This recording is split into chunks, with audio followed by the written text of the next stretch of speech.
peuvent penser de moi. Vous pouvez mettre en doute ma moralité si vous voulez, mais faites preuve d'un peu de cœur. Regardez Leslie, regardez cette photo. Pensez à elle et au bébé. Faites ce qu'il faut pour les retrouver.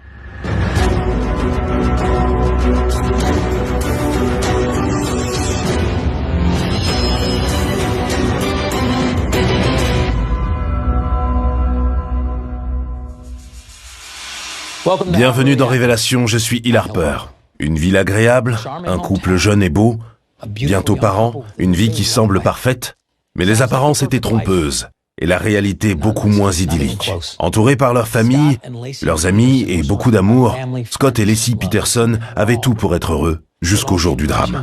La veille de Noël 2002, Leslie, alors enceinte de 8 mois, se volatilise. Vous allez découvrir ce qu'il s'est réellement passé.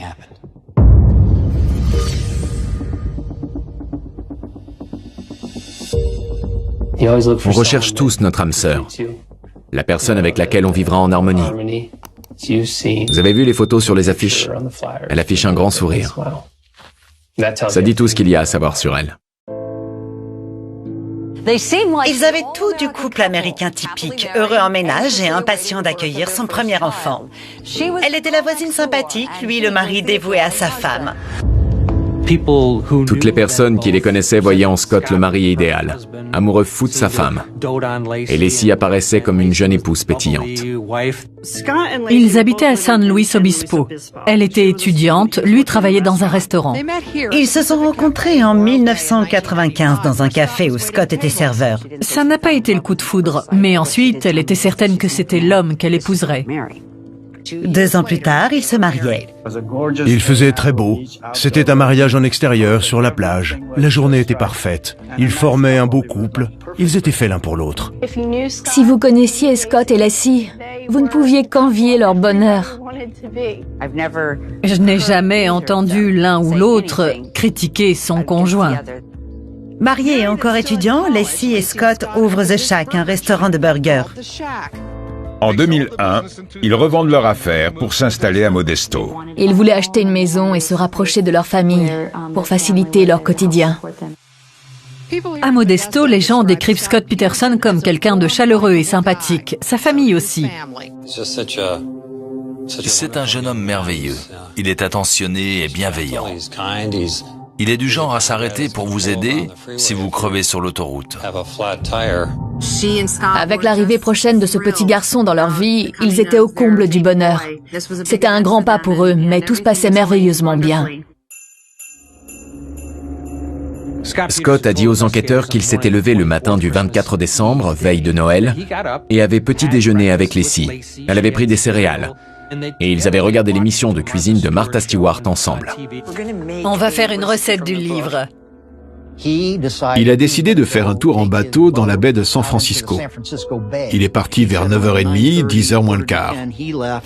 Leslie avait prévu de sortir le chien, faire quelques courses et préparer le dîner du réveillon qu'il devait passer chez ses parents à elle. En cette veille de Noël, Leslie est sortie promener son chien, Mackenzie. C'était son exercice quotidien pour rester en forme pendant sa grossesse. Mackenzie a été retrouvée plus tard sans Leslie. Une voisine l'a vu et l'a remis dans le jardin à 10h30. La voisine du couple a trouvé leur chien qui errait dans le quartier. Il avait encore sa laisse autour du cou. Elle l'a pris et l'a remis dans le jardin des Peterson. J'ai ressenti un certain malaise en entrant dans le jardin. Je me suis dépêchée de faire entrer le chien et je suis partie en lui laissant sa laisse telle qu'elle. En partant de la marina ce jour-là, Scott a appelé Leslie, mais elle n'a pas répondu. Dans sa déposition, il déclare que ça l'avait inquiété et il lui avait laissé un message. Il est tombé directement sur le répondeur. Arrivé chez lui, il voit la voiture de Leslie dans l'allée, le chien dans le jardin, sa laisse toujours autour du cou. Et il constate que la porte d'entrée n'est pas fermée à clé. Scott a appelé la famille en disant qu'il venait de rentrer de la pêche et qu'il ne trouvait pas Leslie. Quand il m'a appelé pour me dire que Leslie avait disparu, j'ai immédiatement pensé « Comment ça, disparu? Ça veut dire quoi, disparu ?»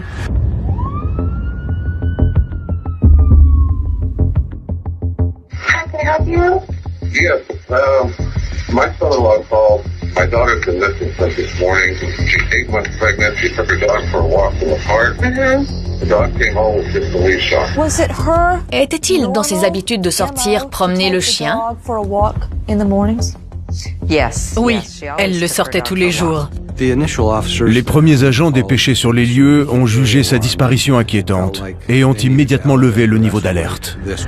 15 minutes après l'appel, je crois, nous avons envoyé 8 voitures de patrouille à sa recherche. Lacey Peterson, last seen wearing black pants and a white pullover shirt. Sur la route, j'ai contacté le responsable des agents de patrouille et je lui ai demandé de préserver les lieux et de veiller à ce que personne d'autre n'entre dans la maison. J'entendais des hélicoptères, les communications des policiers qui la cherchaient dans le parc. On avait déployé de gros moyens. À mon retour, la rue était noire de monde. Leurs amis et leurs connaissances étaient là. Je ne m'attendais pas du tout à ça en rentrant chez moi. Police et volontaires fouillent les environs de Modesto, en Californie. Ils recherchent une jeune femme de 27 ans, enceinte de 8 mois. Quand je suis arrivé, les agents et le superviseur m'ont fait un compte-rendu de la situation. Certains éléments les avaient interpellés. Il n'y avait pas de signe visible de lutte, mais ils ont remarqué un seau et un balai pour laver par terre. À leur arrivée, le sol autour du seau était encore mouillé, comme si quelqu'un venait de passer la serpillière. Je l'ai noté dans mon rapport. Ensuite, ils m'ont conduit à Scott Peterson. Il m'a tout de suite appelé Al. Il ne me semblait absolument pas bouleversé. Scott les a autorisés à inspecter la maison, les véhicules. Je lui ai demandé si je pouvais fouiller la voiture de Lacey garée dans l'allée, ainsi que son pick-up. À l'intérieur, un sac de course traînait sur la banquette arrière. Il contenait un sachet d'hameçon non ouvert.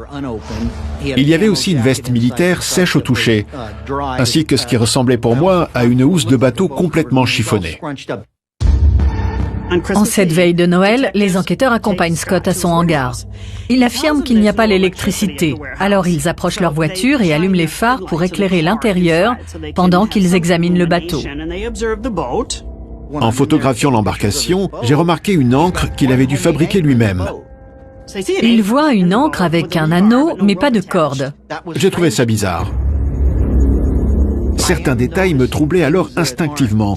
J'ai décidé de passer immédiatement à l'étape suivante en procédant à son interrogatoire filmé dans nos locaux. J'avais déjà son récit des événements, mais j'ai demandé à Scott s'il était d'accord pour venir au poste faire une déposition enregistrée. Il a accepté. J'aimerais qu'on reprenne à zéro ce que vous m'avez dit pour pouvoir prendre des notes.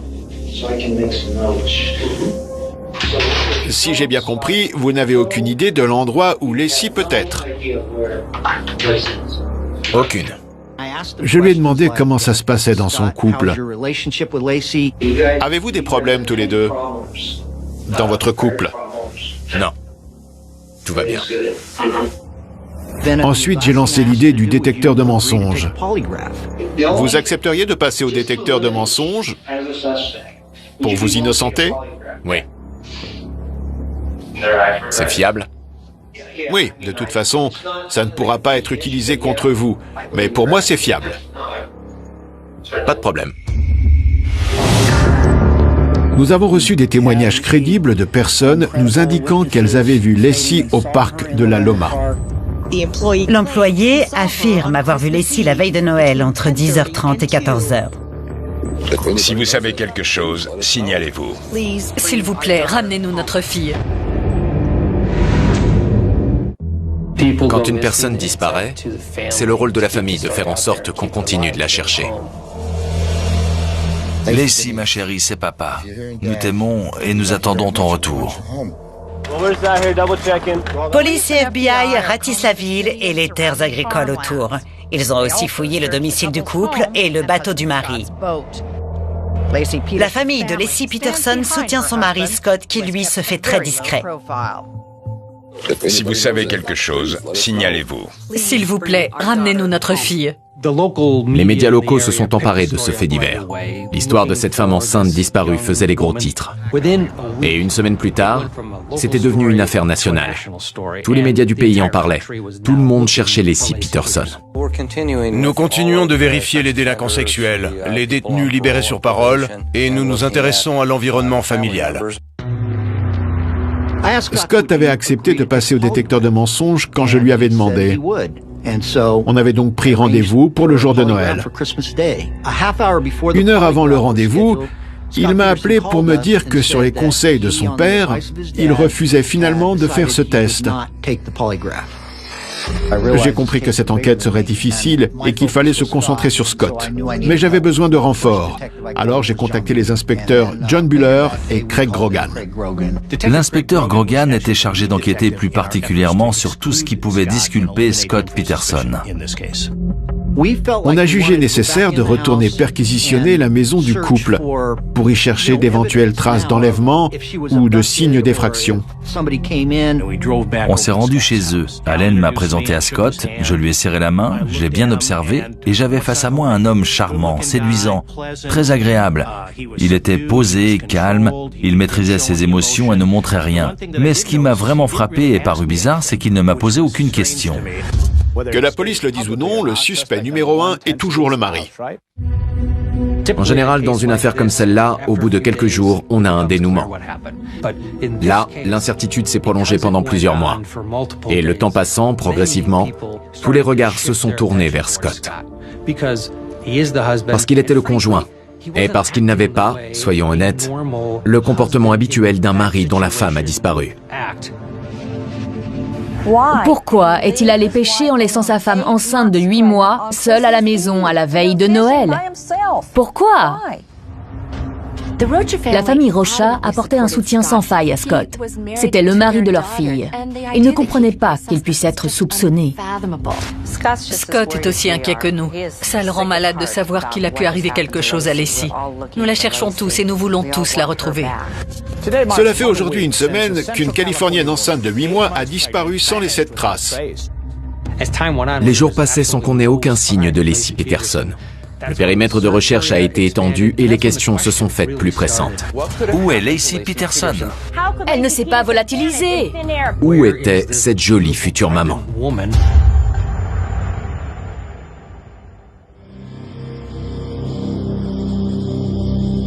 Une semaine plus tard, l'enquête se poursuit.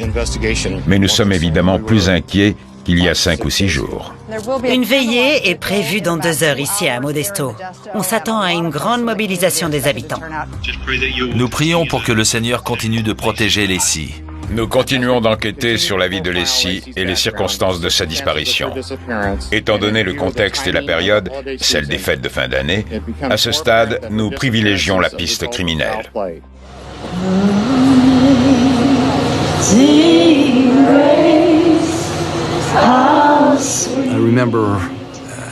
J'ai assisté à la veillée organisée pour Leslie au parc de la Loma. Il y avait énormément de monde. Leslie a toujours été de nature optimiste. C'est quelqu'un de positif, de dynamique et une jeune femme très forte. C'est pour ça que nous ne perdons pas espoir. À la veillée, le 31 décembre, Scott était là, évidemment. Mais contrairement au reste de la famille, il n'a pas voulu monter sur l'estrade. Pendant la veillée, j'ai été frappé par le contraste saisissant entre Sharon Rocha, une mère rongée par le chagrin et l'inquiétude, et Scott Peterson.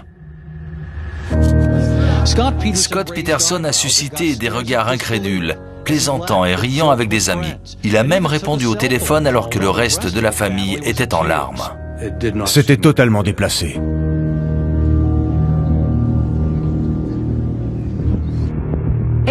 Enceinte de 8 mois, Leslie Peterson a disparu sans laisser de traces la veille de Noël. Les recherches intensives sont restées vaines. C'est évidemment très frustrant, dans la mesure où nous n'avons aucun nouvel élément. Selon nos informations, elle aurait été vue au parc après être sortie de chez elle. Nous avons reçu plusieurs signalements dans ce sens. Ce matin-là, après le départ de son mari, des témoins certifient avoir vu Leslie en train de promener son Golden Retriever Mackenzie. Nous avons reçu des témoignages crédibles de personnes indiquant l'avoir vue au parc de la Loma vers 9h30, 10h. Je me souviens d'une femme en particulier. Elle promenait son chien. Son nom était Vivian Mitchell. Elle habitait une maison derrière celle des Peterson dans une rue adjacente. Elle était petite, Elle portait un haut blanc et un pantalon de jogging noir. Et elle avait les cheveux foncés. Elle était certaine d'avoir vu la jeune femme promener son chien vêtu d'un pantalon noir le matin du 24 décembre. Plus tard, quand j'ai vu la photo de Laci Peterson, je l'ai immédiatement reconnue. Ce n'était qu'un témoignage parmi d'autres. Plusieurs personnes ont signalé avoir vu une femme enceinte promener un Golden Retriever le matin du 24. C'était une lueur d'espoir pour la famille. Nous avons besoin de votre aide pour retrouver Laci en vie. Autre piste non confirmée à ce stade, celle d'un magasin de sport à Modesto. Un employé qui serait allé au lycée avec Laci l'aurait reconnue alors qu'elle entrait dans le magasin. On ne sait toujours pas si elle est vraiment allée dans cette boutique. Le vendeur soutient l'avoir vue la veille de Noël, entre 10h30 et 14h. Un cambriolage s'est produit dans le quartier, le matin de la disparition de Laci. Elle avait peut-être interrompu les voleurs. Ils l'ont peut-être emmenée dans leur camionnette.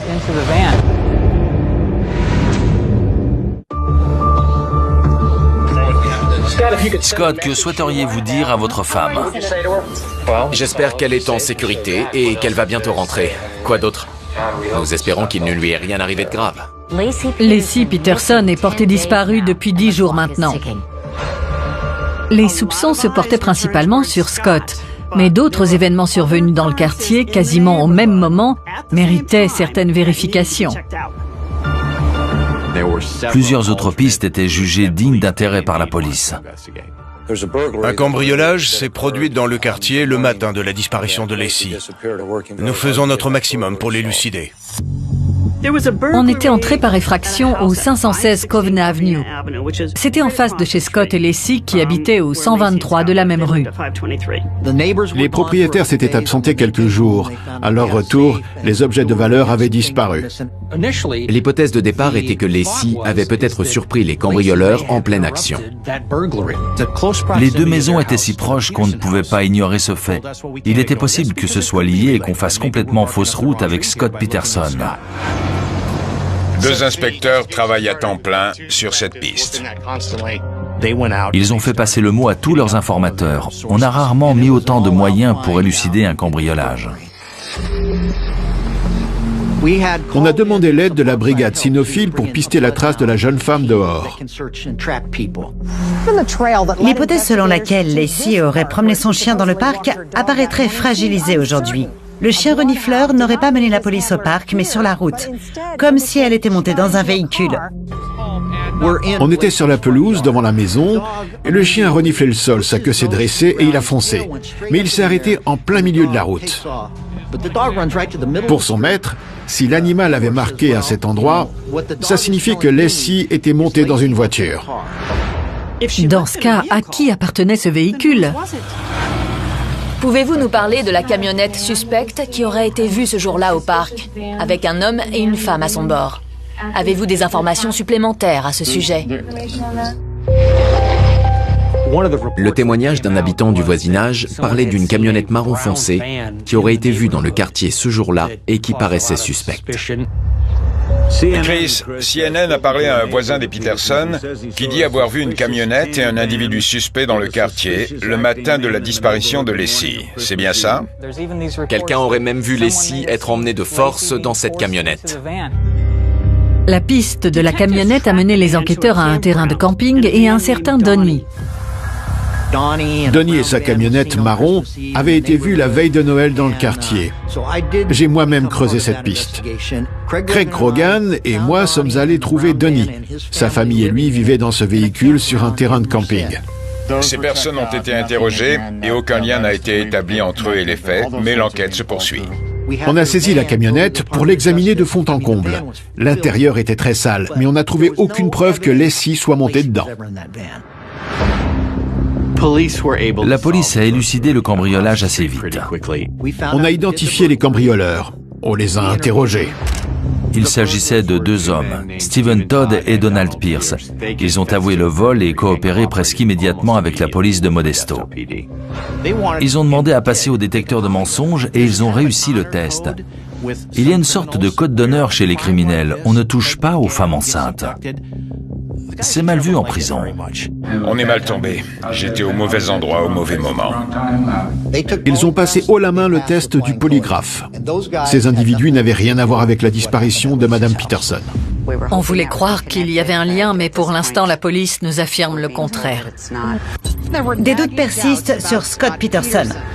La police a longuement évoqué le mari lors de son point presse sur la disparition d'une jeune femme enceinte de 8 mois. Ce que vous voyez ici, ce sont des photos du bateau de Scott Peterson, ainsi que de son pick-up, un modèle de couleur marron de l'année 2002. Si vous avez vu ce pick-up tracter un bateau sur une remorque, merci de vous faire connaître. Notamment si vous l'avez vu entre le dimanche et la veille de Noël. Nous aimerions recueillir votre témoignage. J'ai découvert que personne, absolument personne, ni ses parents ni son meilleur ami, ne connaissait l'existence de ce bateau. Quand Ron m'a raconté ce que lui avait dit l'inspecteur, que Scott avait sorti son bateau, je lui ai demandé de quel bateau il parlait. Il m'a répondu, je ne sais pas, celui de Scott, j'imagine. J'ignorais l'existence de ce bateau. Il s'est avéré que ce n'était pas le seul secret de Scott. On a entendu dire qu'un journal à scandale, le National Enquirer, s'apprêtait à publier un scoop sur l'affaire. Sur un secret bien gardé de Scott. L'adrénaline montait. J'hallucinais. Ça va commencer. Bienvenue dans la suite de Révélations. Une semaine après la disparition de Lacey, la police de Modesto annonce privilégier la piste criminelle. Rapidement, tous les regards se tournent vers Scott, le mari dévoué. Les enquêteurs s'interrogent sur son comportement et ils ne sont pas au bout de leur surprise. Une véritable bombe s'apprête à sortir dans les journaux. Une jeune maman disparaît. Le mari soupçonné. Scott Peterson en sait-il plus qu'il ne le dit sur la disparition? Pourquoi Scott n'est-il pas présent, contrairement au reste de la famille? Dans quel état d'esprit est-il? Sans commentaire. Peterson a fui les journalistes. Pourquoi ne parlez-vous pas? Il a dit souhaiter que l'on se concentre sur la recherche de sa femme. Lacey a disparu. Les médias devraient plutôt nous aider à la retrouver. C'est à ça que nous devons consacrer toute notre énergie. Je demande à toute personne disposant d'informations d'appeler le numéro vert. Aidez-nous à ramener Lacey à la maison. Après la disparition de Lacey Peterson, la police de Modesto a ouvert un numéro vert pour recueillir des renseignements. Elle savait que Scott avait un secret, même si elle avait gardé cette information pour elle. On a ouvert une ligne pour recueillir des informations, gérée par 2 agents. Ils recevaient des centaines d'appels toute la journée. J'ai appelé la police de Modesto après avoir lu un article dans le journal qui parlait de Scott. Je leur ai expliqué la raison de mon appel. Je voulais avoir la confirmation qu'il s'agissait du même Scott Peterson. Ce jour-là, j'ai vu l'agent qui lui a répondu taper à l'ordinateur « Scott Peterson est mon petit ami ». On m'a passé l'inspecteur Brocchini. Elle m'a dit s'appeler Amber Frey et avoir une relation amoureuse avec Scott, qu'elle pensait exclusive. Ils se parlaient tous les jours. Je lui ai dit « D'accord, ne dites à personne que nous nous sommes parlé. Surtout pas à Scott. Ne bougez pas, j'arrive. » Avec John Bueller, on a pris la voiture et on a foncé chez elle à Madera. Je les ai fait entrer. C'était très dur pour moi, d'un point de vue émotionnel. Elle nous a raconté leur premier rendez-vous. Scott et moi nous sommes rencontrés par l'intermédiaire d'amis. C'était un rendez-vous arrangé. Scott a prétendu être célibataire et rechercher une compagne. Je l'ai trouvé séduisant. Il était bel homme. Il avait un sourire irrésistible. Il m'a plu. Scott séjournait à l'hôtel à Fresno. Beau parleur comme il était, il a convaincu Amber de monter dans sa chambre et de l'attendre, pendant qu'il prenait une douche et se changeait. Et qu'ensuite ils iraient dîner. Elle l'a suivi. Amber raconte qu'arrivé à sa chambre, du champagne et des fraises l'attendaient. Ils ont eu une relation intime. Elle nous a raconté tous les détails de leur histoire d'amour. Elle vivait un conte de fées avec un homme qui était beau, bien habillé, et qui lui disait tout ce qu'elle voulait entendre. À la fin de l'interrogatoire, les inspecteurs m'ont demandé si j'accepterais d'enregistrer nos conversations téléphoniques. Amber a donc accepté de coopérer avec la police en enregistrant secrètement tous les appels de Scott. Je lui ai acheté un enregistreur et un câble de raccordement à son téléphone que j'ai branché. Allen était en train de montrer à Amber comment s'en servir quand son téléphone a sonné. C'était Scott.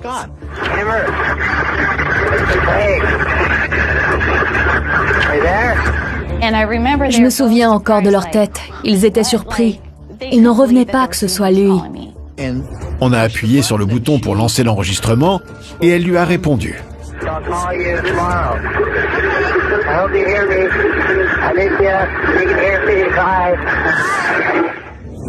Je tremblais de peur. Mes mains étaient moites. Les policiers n'en revenaient pas que ce type appelle sa maîtresse moins d'une semaine après la disparition de sa femme. La police ne le savait pas encore, mais Amber Frey allait constituer un tournant dans l'enquête.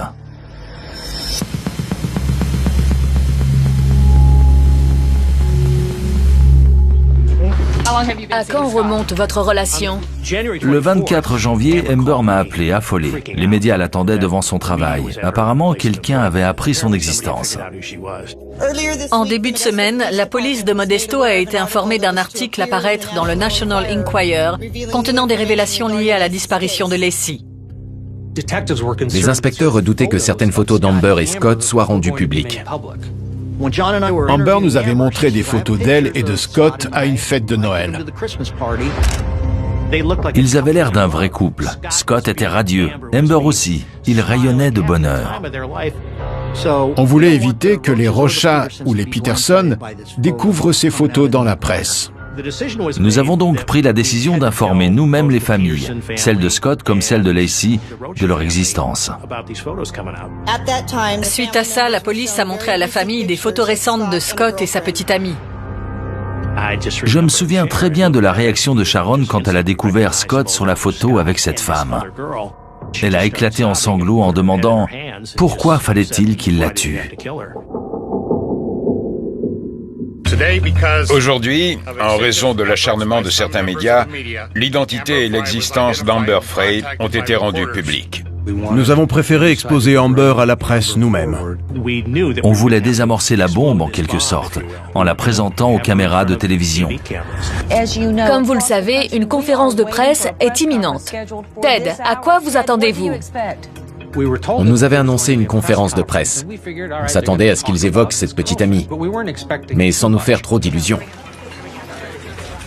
Et brusquement, elle est apparue devant nous.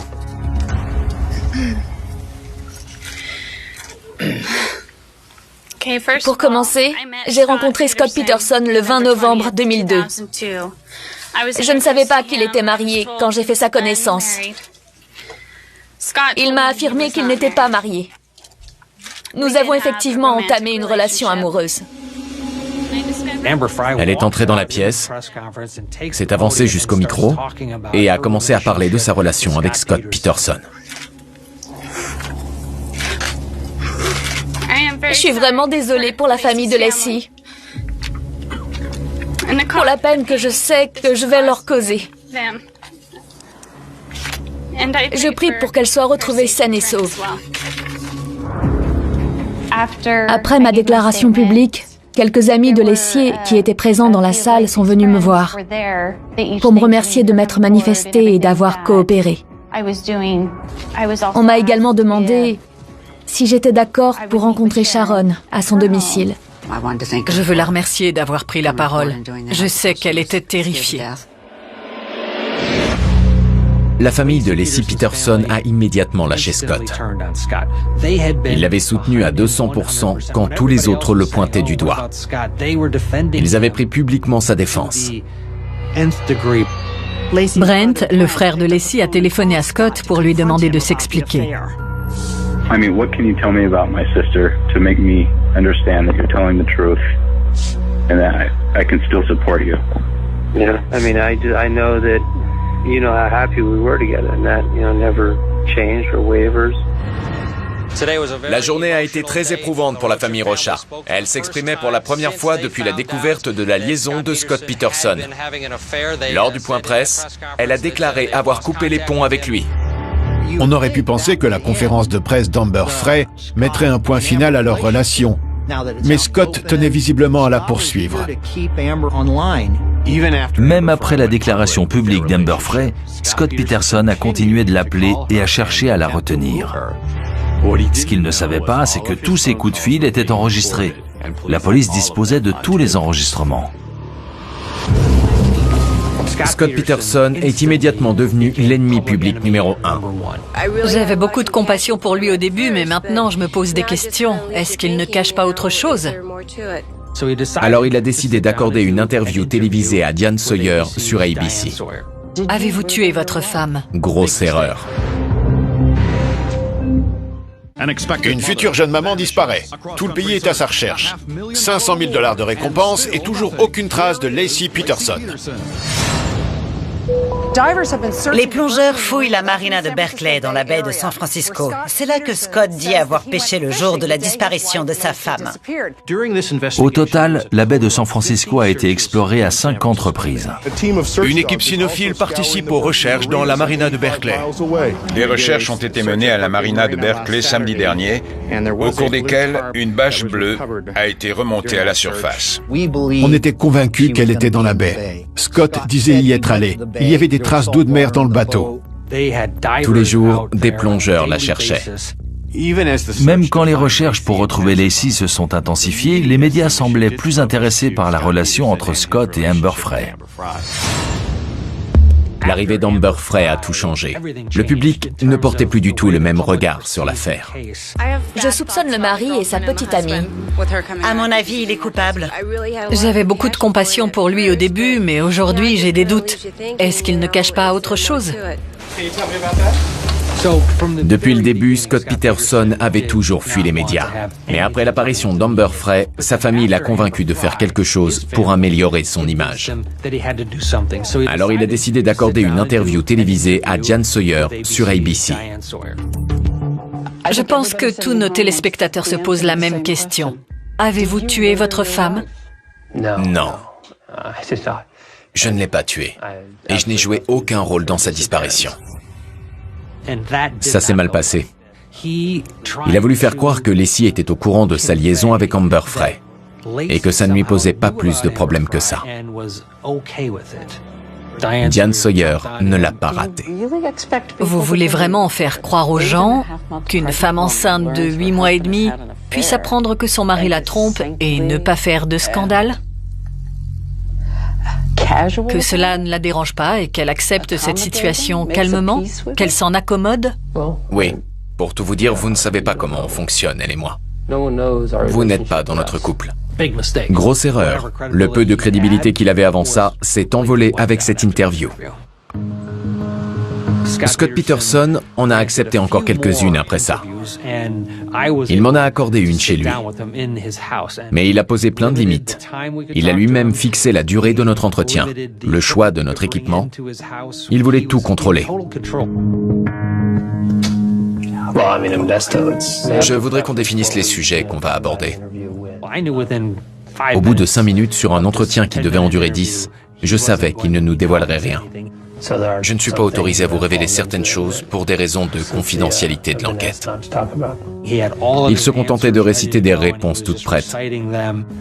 Êtes-vous passé au détecteur? Cela fait partie des choses que je ne suis pas autorisé à divulguer.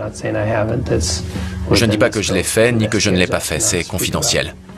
Coopérez-vous avec la police? Totalement. Je sais que la famille de Laci n'est pas de cet avis et je le regrette.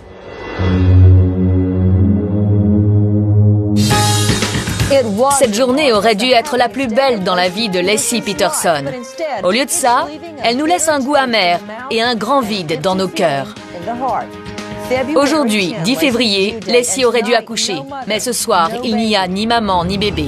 La date d'accouchement prévue de Laci a été marquée par une couverture médiatique particulièrement importante. En ce moment même, a lieu une veillée en hommage à Laci Peterson et à son bébé Connor, dans l'espoir qu'ils réapparaissent un jour. L'émotion était grande, parce que vu le temps qui s'était écoulé depuis la disparition de Laci, la probabilité d'un dénouement heureux était malheureusement très mince. Le 10 février, des journalistes ont interpellé Scott et il s'est adressé aux caméras pour de nouveau demander l'aide du public pour retrouver Laci. Imprimez des tracts depuis le site internet et distribuez-les partout, aux forces de l'ordre que vous croisez, dans les hôpitaux, les maternités, parce qu'elle peut accoucher à tout instant. Le 10 février était une date importante pour Scott, pour une autre raison. C'est mon anniversaire. Hey, Amber Scott. Are you driving? Yes. Okay, how far are you free play? Can you get to Children's Hospital? Already passed. Shit. Why?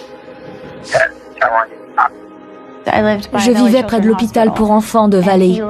Il m'y avait laissé un cadeau dans un buisson. Le 10 février, il a laissé un cadeau à son intention, caché dans un buisson. Un CD de Norah Jones intitulé « Come Away With Me »,« Enfuis-toi avec moi ». Il dépose un cadeau d'anniversaire pour elle le 10 février, jour où sa femme est censée donner naissance à leur fils. Découverte macabre en Californie. Qu'avez-vous vu? Les gens hurlaient. Nous voulons que l'animal qui a fait ça paye.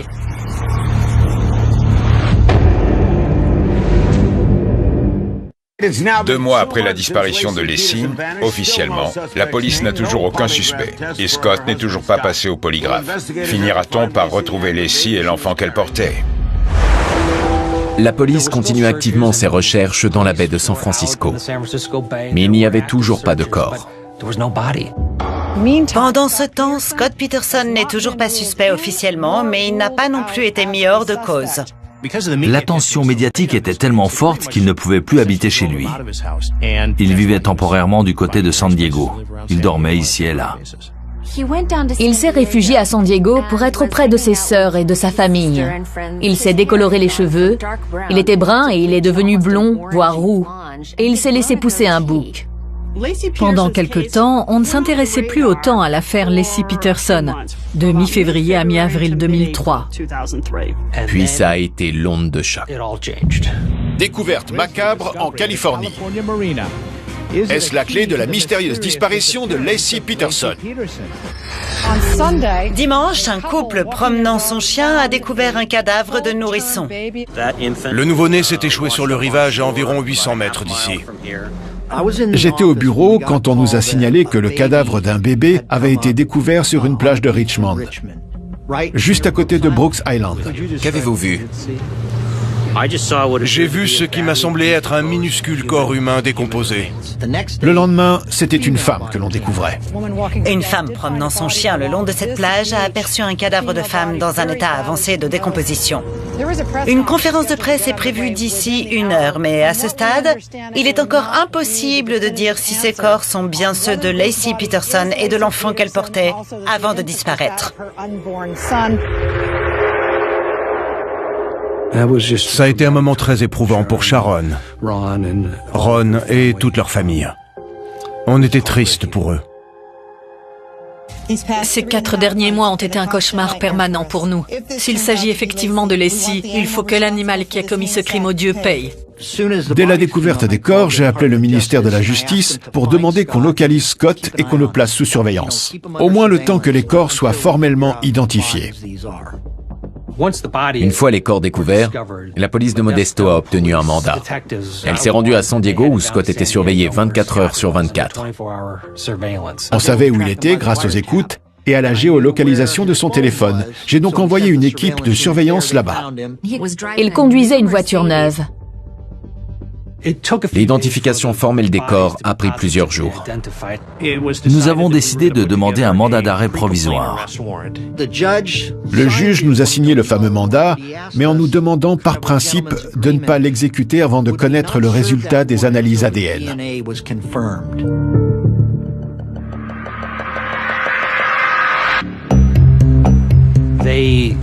À San Diego, Scott était filé en permanence et apparemment, il a fini par s'en apercevoir. Ils ont eu l'impression qu'il cherchait à les semer. Il conduisait n'importe comment. Il faisait des pointes à 150, 160 sur l'autoroute, puis donnait des coups de frein brutaux. Il slalomait. Qu'aurait-on fait s'il avait blessé ou tué quelqu'un pendant qu'on le filait, alors même qu'on disposait d'un mandat en bonne et due forme pour l'appréhender? On a pris la décision de l'arrêter dans sa course parce que ça devenait trop dangereux. Les policiers chargés de sa surveillance l'ont suivi jusqu'au golfe de Torrey Pines, où ils l'ont interpellé sans incident. La police a arrêté Scott Peterson au terrain de golf de Torrey Pines, où son père et son frère avaient prévu de jouer ce jour-là. Bonsoir. Bienvenue dans cette édition spéciale. Une arrestation a eu lieu dans l'affaire Laci Peterson. CNN a obtenu la confirmation que Scott Peterson, le mari de Laci Peterson, était en garde à vue. Il aurait été appréhendé aujourd'hui même à San Diego par la police de Modesto. Selon les autorités, les tests ADN ont confirmé que les corps retrouvés cette semaine près de San Francisco sont bien ceux de Laci et de son fils. Ces 4 derniers mois ont été difficiles. Scott Peterson est en cours de transfert vers le comté de Stanislaus. Après l'annonce de l'interpellation de Scott Peterson à San Diego, un rassemblement spontané s'est formé devant la prison de Modesto. Ils avaient des pancartes, ils exultaient, ils applaudissaient. Les gens criaient. Dans la foule, certains hurlaient « Assassin !» en levant le poing. C'était presque du lynchage. La foule réclamait sa mise à mort. Ça m'a rappelé le Sud, au temps de la ségrégation. Je peux seulement espérer que la voix de Laci lui demandant, l'implorant, le suppliant de leur laisser la vie sauve à elle et à son bébé entre à cet homme jusqu'à la fin de sa vie. Le médecin légiste était incapable de dire où la mort s'était produite, quand ou encore comment. Il est peut-être totalement innocent. Si vous avez des preuves qui démontrent que ce n'est pas lui, montrez-les-nous. Scott Peterson est placé en détention à la prison de Modesto, dans le comté de Stanislaus, jusqu'à son procès. Pour l'opinion publique, l'homme le plus détesté d'Amérique est forcément coupable. Ses quelques rares soutiens estiment son arrestation prématurée. La police aurait agi sous la pression médiatique, alors qu'il n'y a aucune preuve matérielle que Scott ait tué sa femme et son futur bébé. Alors est-il coupable? Dans cette affaire, les rebondissements vont se succéder, y compris pendant le procès, où un témoin va occuper un rôle central. C'est ce que vous allez découvrir dans le prochain épisode. C'était Hill Harper. Merci de nous avoir suivis.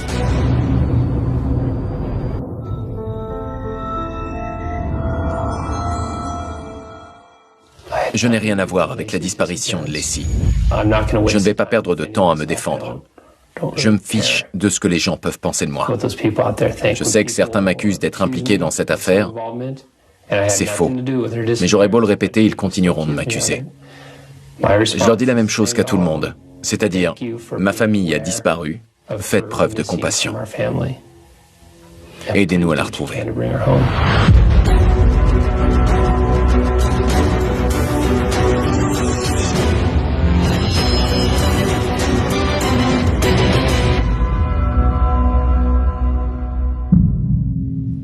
Bienvenue dans Révélation, je suis Hill Harper.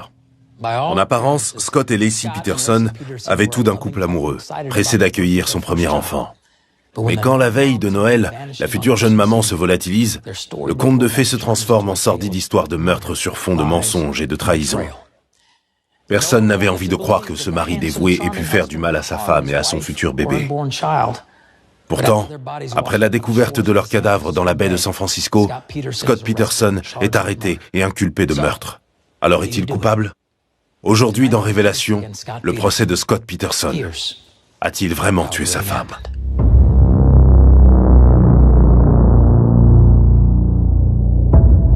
CNN a confirmé que le mari de Laci Peterson, Scott Peterson, était ce soir en état d'arrestation. Scott Peterson est sous surveillance rapprochée à la prison du comté. Pour tous ses proches, sa culpabilité était inconcevable. Si vous connaissiez Scott et Laci, vous ne pouviez qu'envier leur bonheur. Ils formaient le couple idéal. Scott et Laci étaient enchantés de l'arrivée de ce petit garçon dans leur vie. C'était un grand pas pour eux, mais tout se passait merveilleusement bien. Le matin du 24 décembre, Scott dit être parti pêcher de bonne heure dans la baie de San Francisco. En début de matinée, Laci Peterson est sorti promener son chien Mackenzie. Un peu plus tard, Mackenzie est revenu, mais sans sa maîtresse. Quand Scott m'a appelé pour me dire que Laci avait disparu, j'ai pensé, comment ça a disparu? Ça veut dire quoi, disparu?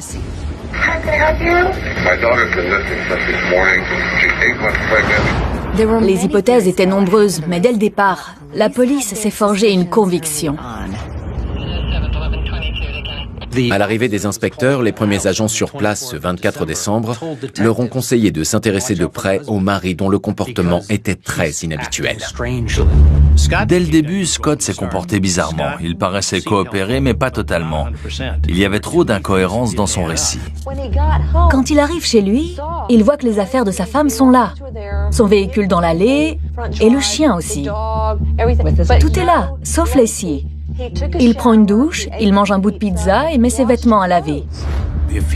S'il était aussi inquiet pour sa femme, pourquoi a-t-il mis en route une machine? Pourquoi a-t-il mangé de la pizza? Pourquoi s'est-il douché avant même d'appeler Sharon pour savoir où était Lacey? Lors de sa première visite au domicile des Peterson, la police a été intriguée par certains détails subtils. Il n'y avait pas de signe visible de lutte, mais ils ont remarqué un seau et un balai pour laver par terre. Je lui ai demandé ce que le seau d'eau et le balai faisaient là, s'il venait de laver par terre, parce que la terrasse était mouillée. Le chien et le chat m'avaient suivi à l'intérieur. J'ai vidé le seau d'eau sale à cause du chat. Il allait la boire? C'est ce que j'ai pensé. Il avait réponse à tout. En cette veille de Noël, les enquêteurs accompagnent Scott à son hangar. Et il affirme qu'il n'y a pas l'électricité. Évidemment, c'était un mensonge. Mais ça a obligé Al à éclairer le hangar avec les phares de sa voiture pour pouvoir examiner l'intérieur.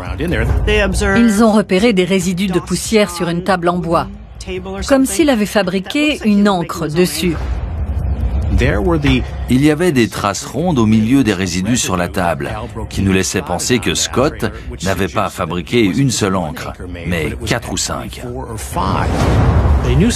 Ils savaient que Scott Peterson était bien allé dans la baie de San Francisco. Il avait un reçu de la marina de Berkeley. Leur théorie, c'était qu'il s'était servi de ces encres pour couler le cadavre de Lacey après l'avoir jeté dans les eaux de la baie de San Francisco. C'est pour ça qu'ils ont multiplié les opérations de recherche dans cette zone. Durant les investigations à la marina, on avait installé un podium sur le parking. Une personne de nos services était chargée de répondre aux questions de la presse parce que les journalistes étaient là. Nos bateaux fouillaient la baie et dans le même temps, on gardait un œil sur Scott. On a appris qu'il était allé dans la baie de San Francisco pour suivre les opérations de recherche. Durant toute cette période, il surveillait le travail de la police. Curieusement, Scott n'utilisait pas son véhicule personnel. Il a d'abord emprunté la voiture d'un ami avant d'en louer une. Malgré ça, la police l'a quand même repéré. À aucun moment, il n'est venu nous voir pour demander comment ça se passait et si on progressait. Il observait et rentrait chez lui. Pendant les recherches dans la baie de San Francisco, les enquêteurs ont trouvé suspect qu'il les épie de cette façon. Et donc, à 5 reprises au total, on l'a soit suivi nous-mêmes jusqu'à la marina, soit géolocalisé sa voiture grâce à un traceur GPS. Son attitude était incompréhensible. Une veillée à la bougie est prévue d'ici 2 heures à Modesto.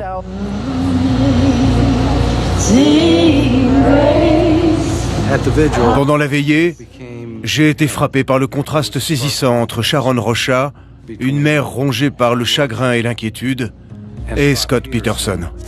Casey Jordan, qu'est-ce qui se détache de cette affaire? Quel est votre ressenti? Comme tout le monde, je pense, je m'interroge sur le comportement de Scott Peterson. Dès le premier jour de la disparition de Lacey, qu'il a lui-même signalé, il s'est toujours conduit bizarrement. Comme vous pouvez l'imaginer, il était débordé. Il cherchait sa femme, il savait que l'enquête de police se concentrait sur lui. De plus, il était harcelé par les médias. Mais pas seulement. C'était de toute évidence une situation très stressante pour lui. La police semble convaincue que vous lui cachez des choses. Ça, c'est ce que les médias veulent faire croire. Je le répète, ce que nous traversons est terrible. Depuis le début, j'ai coopéré avec la police et je continue de le faire. Vous ne pouvez pas juger le comportement de mon fils tant que vous n'êtes pas à sa place. Durant son point presse sur les recherches pour retrouver la femme enceinte disparue, la police est longuement revenue sur le mari. Plus le temps passait, plus on soupçonnait Scott d'être impliqué. On estimait avoir suffisamment d'indices concordants. Pour nous, il était le seul à savoir ce qu'il s'était vraiment passé. Quelques jours après la disparition de Lacey, la police a été contactée par Amber Frey, qui s'est présentée comme la petite amie de Scott. Scott m'a dit qu'il n'était pas marié. Nous avons entamé une relation amoureuse. La famille de Lacey Peterson a immédiatement lâché Scott, qui est devenu l'ennemi public numéro 1. Après la découverte des corps dans la baie de San Francisco, la police de Modesto a obtenu un mandat. Scott Peterson a été arrêté. Il sera poursuivi pour assassinat et risque la peine de mort. Nous sommes le lundi 21 avril 2003. Je suis Wolf Blitzer. L'actualité. En Californie d'abord, Scott Peterson, soupçonné d'avoir tué sa femme et son futur enfant, vient d'être présenté à un juge pour être inculpé. Lors de la mise en accusation, il a plaidé non coupable. Comme il est poursuivi pour plus d'un meurtre, le procureur pourrait requérir la peine de mort. La théorie du procureur était que Scott Peterson avait tué Lacey, non pas le 24, mais la veille, dans la soirée du 23 décembre. Ce soir-là, Lacey avait eu une conversation téléphonique avec sa mère, Sharon. C'est la dernière personne à lui avoir parlé, en dehors de Scott, bien entendu. La police pensait à un meurtre commis sans arme, c'est-à-dire d'une façon qui ne laisse pas de traces. À cause du creux dans le matelas du lit, elle pensait que Scott s'était agenouillé au-dessus de Lacey et l'avait soit étranglée, soit étouffée. Il l'a tuée sur le lit, en appuyant de tout son poids. Il lui aura cassé 3 côtes. Le médecin légiste a conclu que les côtes avaient été cassées approximativement au même moment que la mort. Scott aurait enveloppé le corps dans quelque chose, fermé avec de l'adhésif, et l'aurait ensuite transporté en voiture jusqu'à son hangar et mise dans son bateau. En sollicitant une femme du bureau du procureur au même stade de grossesse que Lacey, nous avons prouvé qu'une femme de sa corpulence tenait dans le bateau. Elle se tenait recroquevillée. La photo qu'on a prise montre qu'il y avait largement la place. Il se serait débarrassé du corps dans la baie de San Francisco, à 150 km de chez eux. Plusieurs éléments ont conduit la police à se dire qu'il avait prémédité son acte. Il avait acheté un permis de pêche de 2 jours valable à compter du 23 décembre, et ce plusieurs jours avant, le 21 je crois. 3 semaines avant la disparition de Lacey, il racontait à Amber Frey qu'il venait de perdre sa femme. Pourquoi lui annoncer qu'il avait perdu sa femme alors qu'elle n'avait pas encore disparu à ce moment-là? Un mois à peine après sa disparition, Scott vendait la voiture de Lacey. Votre femme disparaît et vous voulez qu'elle revienne. Pourquoi vendre sa voiture? Moins d'1 mois après, il mettait en vente la maison et tous les meubles.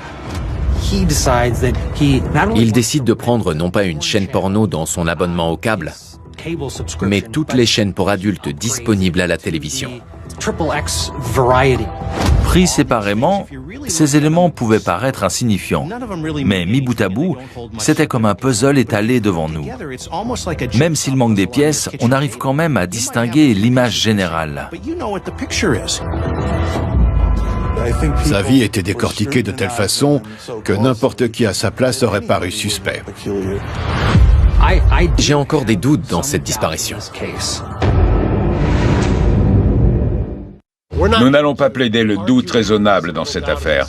Nous avons mis la barre beaucoup plus haut. Nous comptons non seulement prouver que Scott est innocent, mais aussi découvrir qui a commis cet acte ignoble sur sa femme et son enfant, leur petit-fils. Il faut prendre en compte que beaucoup de meurtres se produisent sans témoin. Et donc souvent les preuves sont indirectes. Mais dans ce dossier, il n'y avait aucune certitude sur la façon dont elle était morte et quand ça s'était produit. La police a monté le dossier de l'accusation à partir du comportement de Scott et de ses nombreux mensonges. J'ai encore des doutes dans cette disparition. Sa vie était décortiquée de telle façon que n'importe qui à sa place aurait paru suspect. Dès sa toute première rencontre avec la police, Scott Peterson a fait figure de suspect. Il a toujours su que la police le soupçonnait, notamment à cause des perquisitions menées à son domicile les premiers jours. Moins de 3 jours après notre premier interrogatoire, il a engagé un ancien procureur devenu avocat, Kirk McAllister.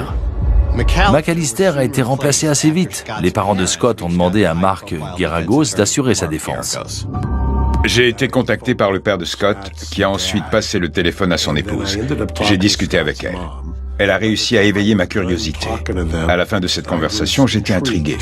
Ils m'ont demandé d'aller rendre visite à Scott, et c'est ce que j'ai fait. En sortant, j'étais convaincu de son innocence. Les parents de Scott ont pris la parole pour dire que la police avait bâclé l'enquête.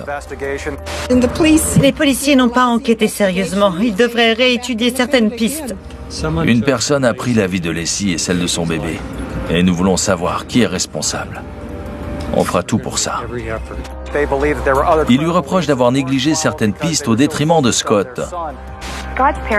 Les parents du suspect disent que la police a condamné leur fils avant même qu'il soit jugé. Quelles sont les autres pistes auxquelles ils font référence?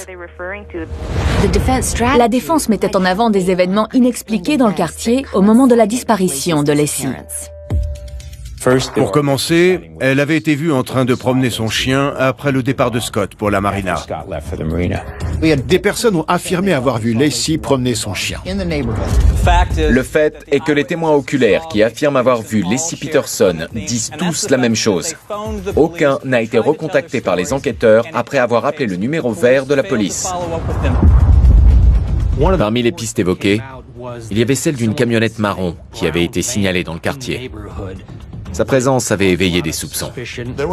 Une femme avait été violée dans une camionnette près du parc. Le renseignement provenait d'un psychologue spécialisé dans les victimes de violences. Il avait appelé notre numéro vert. Les agresseurs étaient des satanistes.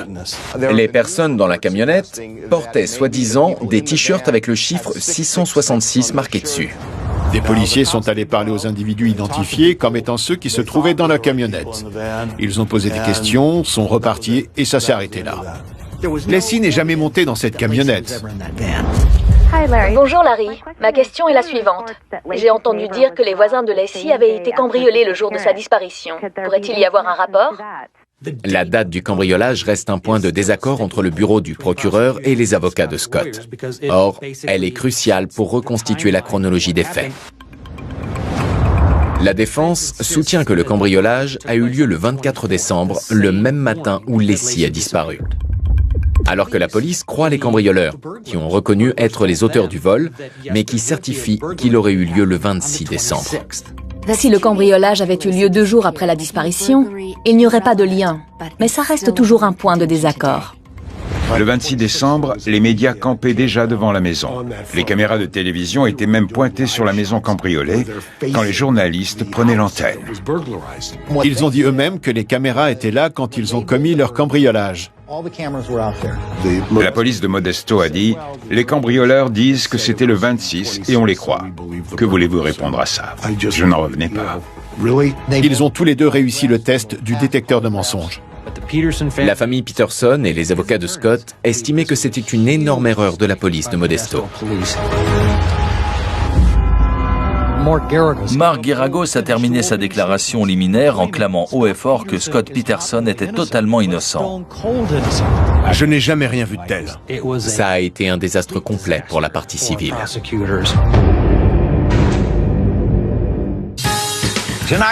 Ce soir, Scott Peterson de retour au tribunal pour la sélection du jury pour son procès pour meurtre. Qui décidera de son sort?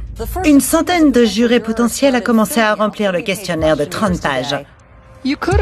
On aurait pu entendre les mouches voler ce matin quand Scott Peterson a été présenté aux 100 jurés potentiels. L'accusé s'est levé, il a salué la salle d'un bonjour à tous accompagné d'un sourire. Il s'est levé et nous a fait un signe de la main, comme le font les participants d'un défilé à la foule. Dans la salle, c'était peut-être calme, mais à l'extérieur du tribunal, c'était un véritable cirque. Le procès se déroulait dans la région de la baie de San Francisco. Près du tribunal, une station de radio avait affiché une immense pancarte. Il y avait la photo de Scott avec les cheveux orange en tenue de prisonnier. Dessus était écrit « Homme ou monstre ». Il était impossible qu'une personne sélectionnée pour être jurée le manque en se rendant au tribunal. Il était évident que Scott était déjà coupable pour les habitants. Je voulais que le procès soit déplacé. La sélection du jury est retardée au procès de Scott Peterson. Le juge doit statuer sur la demande de dépaysement de la défense. Je peux comprendre que Mark Geragos dise qu'il est dur de trouver un jury impartial. Il préférerait que le procès soit délocalisé. J'avais proposé le comté d'Orange, vu le nombre de golfeurs adultères là-bas. Le juge a refusé de délocaliser le procès parce qu'il estimait possible de trouver un jury impartial dans le comté de San Mateo. La sélection du jury s'est achevée ce matin. 6 hommes et 6 femmes ont été choisis pour décider du sort de Scott Peterson. On était tous nerveux. J'ai pris ça très au sérieux et je ne savais pas comment ça allait se passer. À Redwood, en Californie, 12 jurés ont écouté les déclarations liminaires dans le procès Peterson. Premier jour du procès de Scott Peterson. La déclaration du procureur a pris toute la journée. Il a vraiment pris tout son temps. C'est l'une des déclarations liminaires les plus détaillées que j'ai jamais entendues. Il a démonté une à une les multiples déclarations de Scott à la police, aux médias, et pointé ses incohérences et ses mensonges. Le problème, c'est que l'un des soi-disant mensonges du prévenu pointé par l'accusation n'en était pas un. Dans sa déclaration liminaire, la partie civile a fait une bourde monumentale. Elle a affirmé que Scott mentait en disant avoir regardé l'émission de Martha Stewart à la télé. La partie civile prétend que Scott n'a pas regardé Martha Stewart à la télé comme il le prétend. Elle a argué que l'émission qu'il avait mentionnée n'avait pas été diffusée ce jour-là. Non seulement elle l'avait été, mais la défense l'a même passée au jury. Une recette inspirée par l'un de mes chefs pâtissiers préférés à Paris, Monsieur Lerche. Ça a fait mal. Le procureur avait accusé Scott de mentir à ce sujet. Je leur ai passé une seconde fois pour que Brooke y voie bien. La défense avait 2 mots pour qualifier le dossier de l'accusation contre Scott Peterson aujourd'hui, bancal et léger. Dans sa déclaration liminaire, Geragos a réussi à insuffler un grand doute sur les théories de l'accusation. En à peine 3 heures, l'avocat a montré au jury des cartes punaisées avec les lieux où Leslie avait été vue le jour de sa disparition et des photos d'autopsie du bébé que la famille avait déjà décidé d'appeler Connor, qui serait né vivant après la disparition de Leslie. Et il a mis en avant que les nombreuses perquisitions dans la maison et le hangar du suspect étaient restées vaines. Geragos a terminé sa plaidoirie en affirmant que son client était totalement innocent des charges retenues contre lui.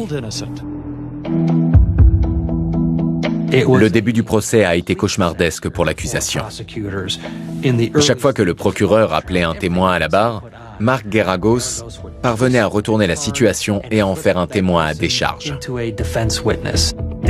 Certains commentateurs cyniques estimaient que l'accusation faisait beaucoup de fumée, mais n'avait aucune preuve solide contre Scott Peterson. Beaucoup de questions subsistent. Comment Leslie Peterson est-elle morte? Son bébé est-il né vivant? Les avocats promettaient qu'ils allaient nous montrer que la police n'avait pas fait son travail correctement et que l'enquête avait été bâclée. La défense veut montrer au jury que de nombreux renseignements communiqués à la police n'ont pas été vérifiés.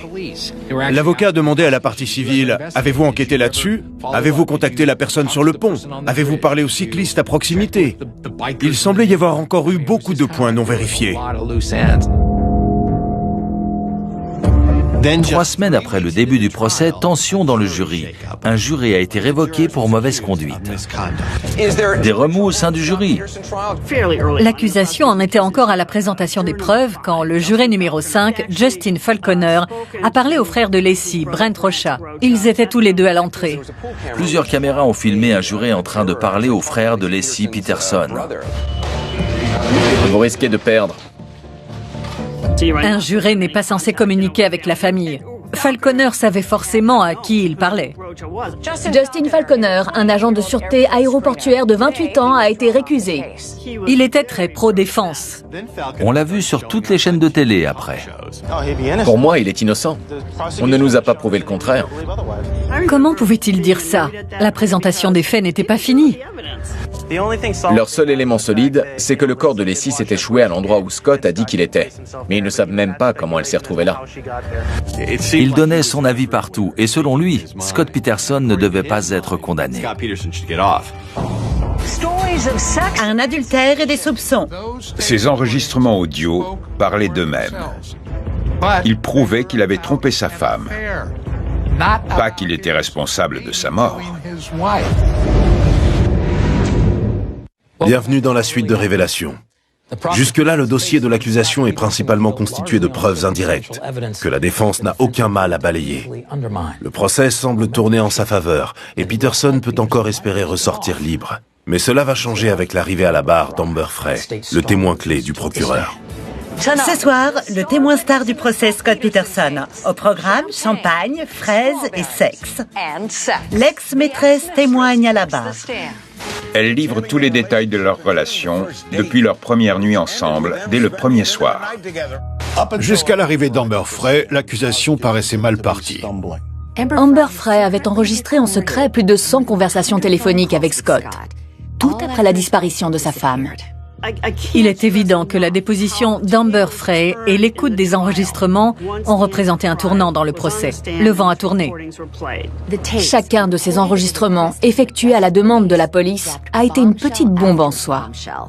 Amber a fait part au jury d'un appel de Scott survenu 3 semaines avant la disparition de Lacey. Ce jour-là, il lui a annoncé qu'il venait de perdre sa femme. You came and told me this elaborate lie about her missing and this tragedy and that... I said that I lost my wife. Yes, you did. I did, and yes, How did you lose her then, before she was lost? there are different kinds of loss, Amber. On a lu le dégoût sur le visage des jurés. Ils étaient écœurés par ce qu'ils venaient d'entendre. Elle lui a donc réclamé des comptes. Elle voulait qu'il s'explique. Why did you tell me it would be the first holidays without her? I can't explain anymore now. When I'm so sorry. You should be still angry at me, and I hope you are. Ils ont alors vu Scott sous un autre jour. Il était devenu pour eux un homme énigmatique, au point d'être capable de tout. Plus seulement de tromper sa femme, mais bien de la tuer. Les choses se sont encore gâtées pour lui quand le jury a entendu Scott mentir à Amber en prétendant être à Paris pour la Saint-Sylvestre. En réalité, il était à la veillée organisée pour sa femme disparue à Modesto. I'm here. I wish you could hear me. I wish that you're there. I'm near the Eiffel Tower. New Year's celebration is unreal. The crowd is huge. Il appelle sa maîtresse depuis la veillée pour Lacey. Il est resté dans la foule. Il n'a pas voulu monter sur l'estrade comme le reste de la famille. Some fireworks there at the Eiffel Tower. The people all playing American rock songs. That's very funny. Leurs jurés étaient écœurés quand ils ont entendu les mensonges énormes qu'il était capable de raconter. So what do you want to be together with me? My thoughts that I think, it'd be wonderful together. We're so special. Ces enregistrements parlaient d'eux-mêmes. Mais ils prouvaient seulement l'adultère, pas qu'il était responsable de la mort de sa femme. Le témoin 171, dernier témoin d'accusation, était l'inspecteur John Buller. Il a décrit ce que Scott avait avec lui au moment où il a été arrêté. Il se trouvait alors à San Diego, mais il avait à l'évidence l'intention de passer la frontière mexicaine. Il conduisait un coupé allemand rouge. Il avait 3 téléphones portables, une corde d'escalade, une cravate, une brosse à dents, le permis de conduire de son frère, un livre appartenant à Amber, une photo de sa femme, des chaussures de ville, des chaussures de randonnée, des tongs, 14 932 $ en liquide. Dans la même journée, il pouvait aller à la plage, au yacht club ou à la montagne. Il était paré à toute éventualité. C'est ce que j'ai expliqué aux jurés. À eux d'en tirer leurs conclusions. Après 19 semaines de déposition, l'accusation a fini d'exposer ses preuves. Suffiront-elles à obtenir un verdict de culpabilité? C'était au tour de la défense. Ce soir, la parole est enfin à la défense. Marc Geragos va-t-il appeler son client à la barre? L'avocat du prévenu avait été audacieux dans sa déclaration liminaire. Le problème, c'est qu'une expertise qu'il jugeait cruciale concernant son bateau a été refusée par le juge. L'accusation affirmait que Scott avait fabriqué 4 ancres en ciment. Il aurait lesté le corps de sa femme avec, en le jetant à l'eau. La défense contestait cette théorie. Elle a pris un bateau du même modèle et enveloppé un mannequin du même poids que Lacey dans une bâche, auquel elle a attaché 4 ancres. Ils sont allés dans la baie et ont fait une expérience qu'ils ont filmée. Ils ont poussé le mannequin par-dessus bord. Ils ont répété l'opération plusieurs fois et à chaque essai, le bateau a chaviré. Ils ont ensuite demandé au tribunal d'admettre les images comme preuve. Mais le juge Delucci a refusé, arguant que leur démonstration n'était pas scientifique. Selon des observateurs, les révélations promises par Geragos au début du procès se font encore attendre. Beaucoup pensaient que la seule personne qui pouvait sauver Scott Peterson était Scott Peterson lui-même. Allait-il témoigner? Nous rejoignons Michael Cardoza. Les avocats de la défense m'ont contacté pour me demander de faire une simulation de contre-interrogatoire. Je ne peux pas vous révéler comment ça s'est passé. Scott Peterson n'a pas témoigné à son procès. Je vous laisse tirer vos propres conclusions. Au bout d'une semaine seulement, la défense avait fini de présenter ses témoins. C'était maintenant au jury de décider. D'un seul coup, elle s'est exclamée « Qu'il crève, il est coupable ». Elle était déjà prête à le pendre. Bon sang, mais que se passe-t-il? Nancy Grace, dites-nous tout. Où en est-on? C'est une très bonne question, Larry.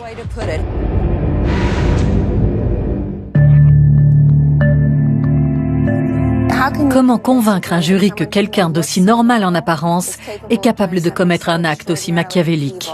Redwood City, en Californie. Après plusieurs mois passés à entendre des centaines de témoins, le jury s'est retiré pour délibérer. Lors d'un procès, quand le jury délibère, nous, les journalistes, n'avons plus rien à couvrir sinon l'attente. Et en l'occurrence, il régnait une tension palpable. Ils délibèrent depuis 2 jours et toujours aucun signe d'un verdict. Comme tout le reste de cette affaire, même les délibérations du jury ont été mélodramatiques. Les émotions se bousculent ce soir dans le procès de Scott Peterson. Les 6 hommes et 6 femmes qui composent le jury sont apparemment profondément divisés. L'ambiance était vraiment tendue. Tout le monde était nerveux. C'est la stupeur ce soir. Récusation pour une possible mauvaise conduite de la jurée numéro 7 dans le procès Peterson. Au cours des délibérations, la jurée numéro 7 a été récusée parce qu'elle avait fait des recherches sur Internet, ce qui est totalement interdit. Elle a dit « J'ai peut-être fait quelque chose qu'il ne fallait pas ». Elle avait cherché de son côté et livré aux autres le résultat de ses recherches. Et on n'a pas le droit? Vous devez baser votre décision uniquement sur les preuves produites au procès. La femme qui a remplacé la jurée numéro 7 s'appelait Richelle Nice. Richelle est arrivée. Il fallait tout reprendre à zéro. Les journalistes avaient donné des surnoms aux jurés. Le sien, c'était Charlotte aux fraises. C'était plutôt affectueux. Il s'agit d'une femme d'une petite trentaine d'années, parfois surnommée Charlotte aux fraises à cause de sa couleur de cheveux. Elle a 4 enfants et a semblé parfois très affectée pendant le procès. Il fallait tout recommencer. C'est ce qu'on a fait. On a repris depuis le début et d'un seul coup, elle s'est exclamée « Qu'il crève, il est coupable ». Ce n'était pas quelqu'un qui pesait le pour et le contre, évaluait les preuves. Elle se laissait guider par ses émotions. On lui a dit de ne pas s'emballer, qu'on allait passer toutes les preuves en revue sans se précipiter. Il y avait une procédure. On ne voulait pas se précipiter. Un nouveau juré récusé ce soir au procès Peterson, le 2e en 2 jours. Et cette fois, il s'agit du président. Le président du jury a, comme qui dirait, rendu son tablier. Il y aurait eu une altercation dans la salle de délibéré un peu plus tôt. Le juré numéro 5 aurait créé beaucoup de tensions au sein du jury, mais son départ aurait apaisé la situation. Comme il avait un doctorat en droit, on s'était dit qu'il était sûrement le plus qualifié pour présider le jury. Mais au fur et à mesure, on a vu son attitude changer. Il était très tatillon et tenait à passer en revue une à une toutes les preuves produites par la partie civile. Beaucoup de jurés estimaient qu'ils en savaient assez à ce stade. Il y avait des disputes. Sa manière de conduire les débats agaçait beaucoup de jurés qui l'ont pris en grippe. Il a fini par demander à partir et il a été remplacé. Bon sang, mais que se passe-t-il? Nancy Grace, dites-nous tout. Où en est-on? C'est une très bonne question, Larry. 3 jurés révoqués en un laps de temps aussi court. C'est tout simplement inédit dans notre histoire judiciaire. Nouveau jour, nouveau juré. C'est la dernière surprise en date des délibérations décidément tumultueuses du procès Peterson. On entend beaucoup dire que le jury est dans l'impasse. On était en majorité convaincus que ce jury n'arriverait jamais à se mettre d'accord. On pensait qu'il y en aurait encore pour plusieurs jours. En réalité, au bout de quelques heures seulement, on nous a annoncé que le verdict était imminent. Vous regardez CNN, édition spéciale. Un verdict est sur le point d'être rendu dans le procès de Scott Peterson. Le juge a autorisé sa retransmission audio. Un dispositif avec d'énormes enceintes a été installé sur la place pour que les gens puissent suivre en direct la lecture du verdict. À l'extérieur du tribunal, des centaines de personnes qui ont suivi le procès sont venues entendre le verdict. Le suspense aura vraiment duré jusqu'au bout. Aucun de nous ne savait de quel côté le jury allait pencher. J'ai observé le jury entrer dans la salle. Et pendant que ses membres se rendaient à leur place, j'ai vu une femme regarder en direction de Sharon Rocha et lui faire ce signe de la tête. Il allait être condamné. Dans l'affaire de l'État de Californie contre Scott Peterson, nous, le jury, déclarons l'accusé Scott Lee Peterson coupable de meurtre contre la personne de Laci Peterson.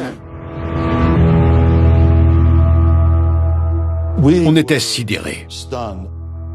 J'ai regardé Scott à l'annonce du verdict. J'attendais une réaction de sa part. Il n'a rien montré. Il avait peut-être pris des cachets, je ne sais pas, mais il n'a rien laissé paraître, hormis peut-être de l'incrédulité.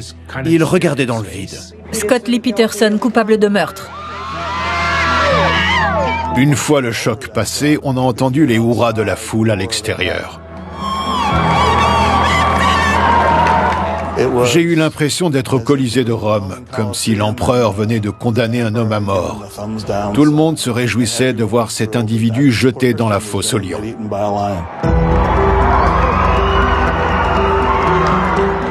De là où on était, on entendait effectivement les hurlements de joie de la foule, les klaxons des voitures.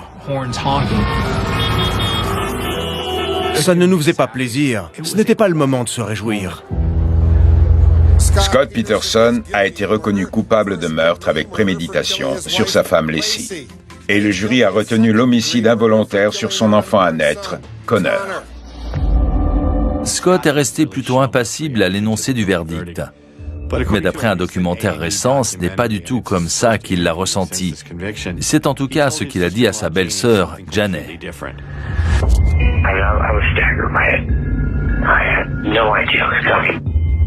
I couldn't feel my feet on the floor. I couldn't feel the chair I was sitting in. My vision was even a little blurry. And I just had this weird sensation that I was falling forward and down, and there was going to be no end to this falling forward and down, like there was no floor to land on. Le procureur Dave Harris a déclaré au jury que le seul châtiment approprié était la mort. Après le verdict et avant que soit proclamée la condamnation, Sharon Rocha, la mère de Laci Peterson, a pris la parole. Sa souffrance et sa colère étaient perceptibles. Elle s'est adressée à Scott en lui disant « Vous auriez pu divorcer. Pourquoi avais-tu besoin de la tuer ?» La déclaration de Sharon était poignante. Elle était à la fois touchante, claire et totalement bouleversante. Elle était tout ce qu'un procureur peut souhaiter.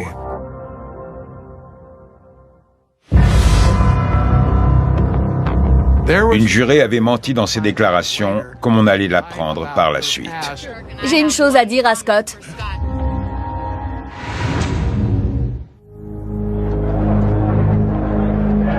La tension monte ici. Au moins 200 personnes se sont rassemblées spontanément devant le tribunal pour entendre la sentence prononcée contre Scott Peterson. Sera-t-il condamné à la prison à perpétuité incompressible ou bien à la mort? L'annonce est imminente. Écoutons la sentence. Dans l'affaire État de Californie contre Scott Peterson, nous, le jury, condamnons l'accusé à la peine de mort. Scott Peterson n'a versé aucune larme. Il n'a montré aucune émotion. Il est resté stoïque. L'atmosphère était très sombre à l'intérieur de la salle. Le jury s'est prononcé pour la peine de mort à l'encontre de Scott Peterson. Son avocat a déjà déclaré qu'il ferait appel. J'ai compris assez vite au cours du procès, au bout d'une semaine ou deux, que certains jurés ne s'intéressaient pas aux preuves. Leur conviction était faite. Depuis le début, Mark Geragos exprimait des réserves sur le jury. Mais je pense que même lui ne s'attendait pas à voir ce qu'on a vu après. À la sortie du tribunal, plusieurs jurés ont tenu une conférence de presse improvisée.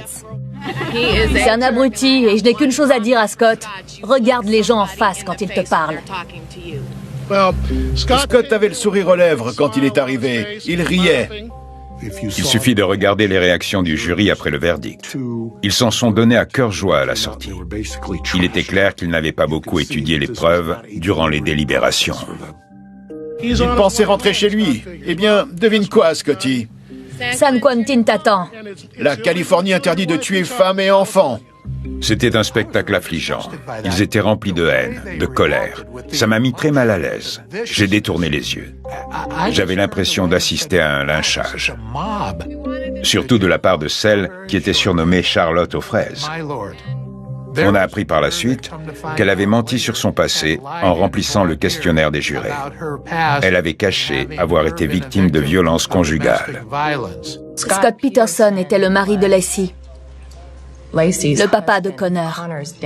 Qu'il ait pu faire ça, ça me...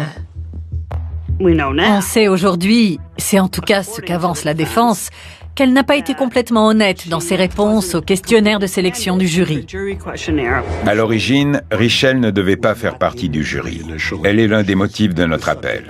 Et c'est tout à fait normal. La jurée Richelle Nice nie avoir menti délibérément, mais elle est l'un des nombreux arguments invoqués par Scott Peterson dans sa demande d'appel. Il met aussi en cause son principal avocat, Mark Geragos, qui l'accuse de l'avoir mal représenté et d'avoir failli dans sa mission d'assistance. Nancy, qu'en pensez-vous? Eh bien, je serai franche. Je pense qu'il a perdu au moment de sa déclaration liminaire, en promettant des preuves à décharge qu'il n'a jamais produites. La défense ne peut pas dire qu'il n'a pas eu droit à un procès équitable. Mark Geragos avait promis au jury que des témoins viendraient confirmer avoir vu Lacey après le départ de Scott. Il ne les a jamais appelés à la barre. Il aurait pu, mais il ne l'a pas fait. La demande d'appel de Scott évoque des preuves qui n'auraient pas été produites au procès.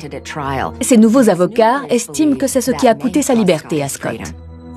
Si l'assistance que j'ai apportée à mon client est jugée inefficace, si on pense que je l'ai mal représenté et que cela lui permet d'obtenir un nouveau procès, tant mieux.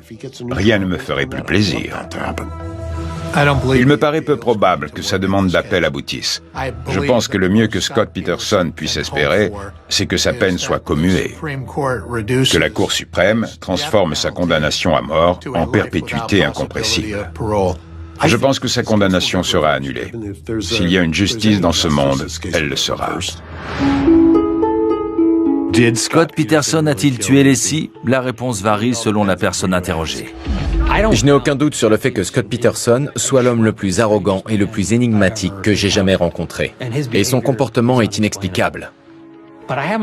Mais j'ai encore des doutes sur la façon dont il s'y serait pris. Comment a-t-il pu commettre ce crime sans laisser la moindre preuve matérielle derrière lui? La dernière personne à avoir vu Lacey vivante est Scott Peterson. Et la première personne à l'avoir vue morte est Scott Peterson. Alors, je n'ai absolument aucun doute sur sa culpabilité. Je suis l'une des rares personnes à être convaincue de l'innocence de Scott. Et je mourrai sans doute avec cette même conviction. Dans cette affaire, il me semble que le jury a été particulièrement minutieux. Les jurés ont voté et ils l'ont déclaré coupable à l'unanimité. Ils ont fait preuve de sérieux. Je ne pense pas qu'il y ait eu une personne aux États-Unis pour penser qu'ils avaient tort.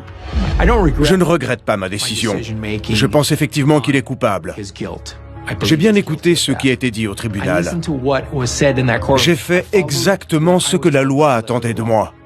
Et pas autre chose. On l'a condamné à mort. C'est comme si on l'avait tué nous-mêmes. Je ne prends pas ça à la légère.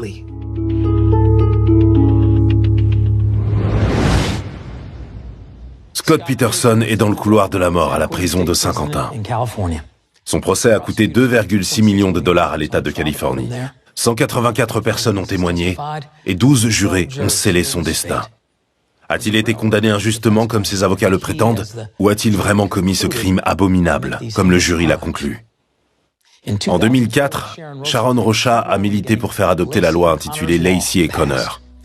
Cette loi reconnaît désormais l'enfant à naître d'une femme enceinte victime d'un acte de violence, le statut de victime à part entière. C'était Hill Harper. Merci de votre fidélité.